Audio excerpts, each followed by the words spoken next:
Shalom jemaat Tuhan, salam lebih daripada pemenang. Dan ini yang kita sedang renungkan dari ayat hafalan kita, lebih daripada pemenang karena Allah yang telah mengasihi kita. Karena itu beberapa hari ini kita terus belajar untuk dibawa kepada sebuah realita. Kita bersandar kepada kasih Allah, bukan kepada kemampuan, kekuatan kita. Karena yang membuat kita lebih daripada pemenang adalah karena Allah yang mengasihi kita. Karena itu renungkan dalam hidup kita hari lepas hari, kita boleh merenungkan Allah yang mengasihi kita itu. Karena tidak ada kasih yang lebih besar selain kasih Allah yang telah memberikan Yesus Kristus anaknya kepada kita. Kita menjadi sahabat, dia rela memberikan nyawanya untuk kita, dan dia sudah mati ketika kita masih berdosa. Lebih daripada pemenang yang Paulus ungkapkan adalah kita bisa menang atas apapun karena tidak ada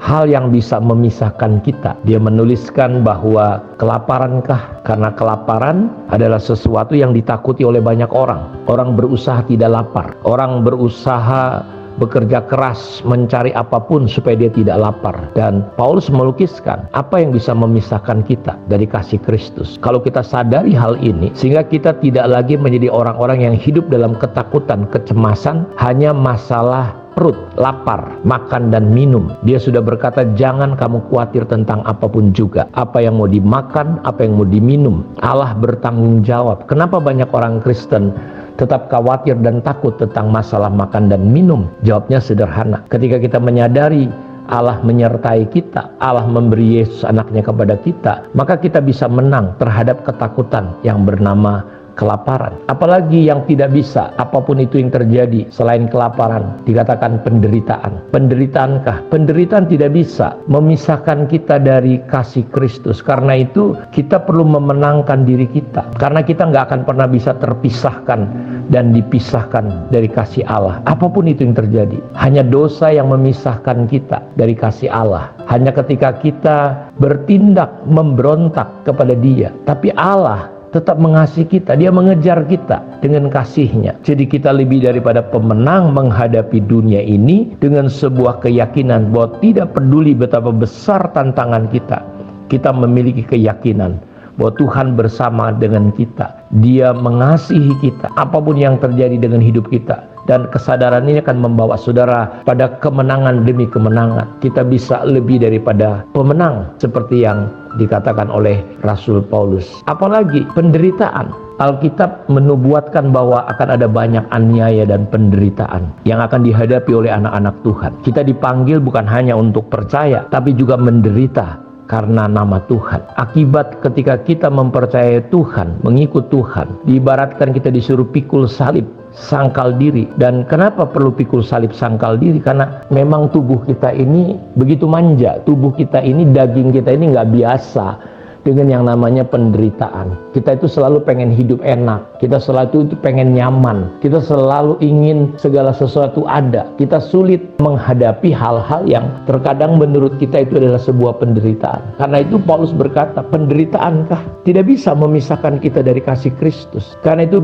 betapa pentingnya kita memahami Allah di dalam kasih-Nya, karena Allah itu kasih. Jadi tidak ada yang bisa memisahkan kita, dan kita lebih daripada pemenang karena Allah mengasihi kita. Penganiayaankah, kelaparan, ketelanjangan, atau bahaya atau pedang? Terkadang iblis, dia datang mencuri, membunuh, dan membinasakan. Dia coba mengintimidasi kita. Kita tahu bahwa dari mulai Kejadian sampai kitab Wahyu dinubuatkan bahwa orang percaya, orang benar itu akan menghadapi yang namanya penderitaan, salib karena kebenaran. Beberapa waktu yang lalu kita tahu dari zaman Kaisar Nero bagaimana orang-orang Kristen ditindas, dianiaya, dibunuh, dibakar hidup-hidup, diadu dengan binatang. Kita tahu pada zaman Kisah Rasul pasal 8 bagaimana orang-orang Kristen diburu, dikejar, dianiaya. Bagaimana Stefanus akhirnya mati dirajam, dilempari sama orang-orang beragama. Dan terkadang banyak orang Kristen berdoa supaya dijauhkan yang namanya penderitaan karena kebenaran. Kita nggak bisa lari dari sana, karena Alkitab sudah menubuatkan itu pasti terjadi. Tapi yang membuat kita mampu menghadapi itu semua adalah ketika kita menyadari Allah mengasihi kita. Allah tidak pernah meninggalkan kita. Dan justru ada banyak orang berbalik bertobat ketika melihat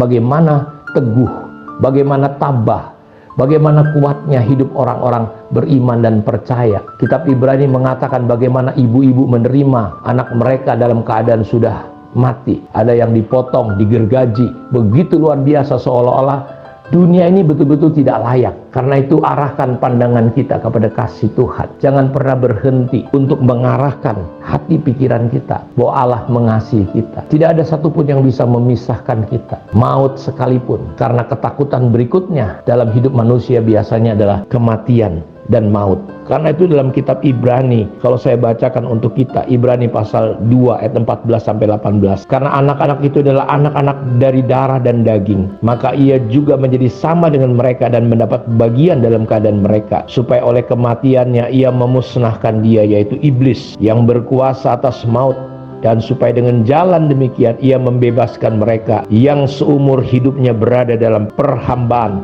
oleh karena takutnya kepada maut. Sebab sesungguhnya bukan malaikat-malaikat yang ia kasihani, tetapi keturunan Abraham yang ia kasihani. Itulah sebabnya maka dalam segala hal ia harus disamakan dengan saudara-saudaranya, supaya ia menjadi imam besar yang menaruh belas kasihan dan yang setia kepada Allah untuk mendamaikan dosa seluruh bangsa. Sebab oleh karena ia sendiri telah menderita karena pencobaan, maka ia dapat menolong mereka yang dicobai. Hal yang menakutkan banyak orang, dan kita bisa lebih daripada pemenang. Kematian, maut. Dan ayat ini berkata bagaimana dia oleh kematiannya memusnahkan iblis. Demikian ia membebaskan mereka yang seumur hidupnya berada dalam perhambaan oleh karena takutnya kepada maut. Paulus berkata, hai maut, di manakah sengatmu? Jadi hal yang menakutkan berikutnya dalam hidup banyak orang Kristen manusia adalah yang namanya kematian. Kematian itu begitu mengerikan bagi banyak orang. Tetapi kematian bagi orang yang percaya adalah sebuah kebahagiaan. Berbahagialah orang yang mati, yang matinya dalam Tuhan. Maut sekalipun, hal yang menakutkan bagi banyak orang pada umumnya ketika kita menyadari kasih Allah. Maut sekalipun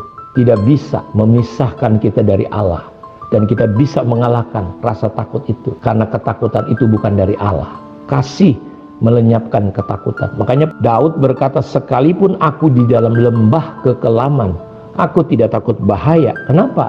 Karena gadamu dan tongkatmu menyertai aku. Biar kiranya renungan pagi ini bisa meneguhkan, menghibur dan menguatkan kita semua, bahwa kita lebih daripada pemenang karena Allah mengasihi kita. Sekali lagi, Allah mengasihi saudara. Apapun yang terjadi dalam hidup saudara, apapun kondisi saudara pada hari ini, dengar, Allah menerima kita, Allah mengasihi kita. Untuk itulah dia datang dan mati di kayu salib, karena dia mengasihi kita. Tuhan memberkati kita semua. Mari kita berdoa. Bapa, terima kasih Engkau menolong anak-anak-Mu. Engkau menunjukkan kepada kami betapa dahsyatnya kasih-Mu, dan itu yang membuat kami lebih daripada pemenang. Bahkan kami tidak perlu takut dengan apapun, maut sekalipun. Tuhan, biarlah kami boleh menikmati surga di dunia ini. Kerajaan-Mu datang berkuasa atas kehidupan kami. Jadilah kehendak-Mu atas kami, Tuhan.